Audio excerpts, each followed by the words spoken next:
Hello guys, तर सकाळ सकाळी आम्ही निघालेलो जेजुरीला, कारण तिथं पंढरीच्या वारीचं दर्शन घ्यायला तिथं वारी येणार होती. तर वेगवेगळ्या ठिकाणाहून वारी येत आहेत जेजुरीत.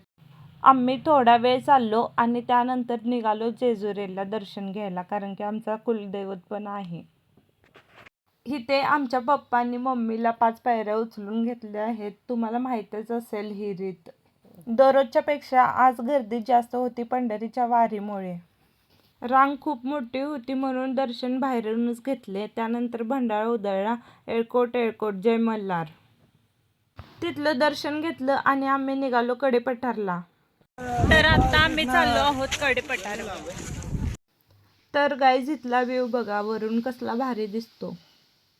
तर गाईज, कडेपठारवर चढता चढता पाक चालून चालून हवा टाईट झाली, म्हणून थोडा वेळ बसत होतो आणि नंतर परत आणि चालत होतो. तर फायनली जिथे यायचं होतं ते ठिकाण आम्हाला दिसले. पण गाईज, इथे आम्ही कडेपठारवर दर्शन घेण्यासाठी रांगेत थांबलेलो. आत काय व्हिडिओ त्यांनी घेता आली नाही जास्त, पण गाईज इथं आहेत घोड्याची पावलाची ठसे. तिथलं दर्शन त्यांनी घेतलं आणि परत रिटर्न निघालो. त्यानंतर संध्याकाळी आम्ही निघालो पालखीच्या दर्शनाला. दर्शन घेण्यासाठी किती गर्दी झालेली जास्त. त्यानंतर पालखीचं दर्शन घेतले.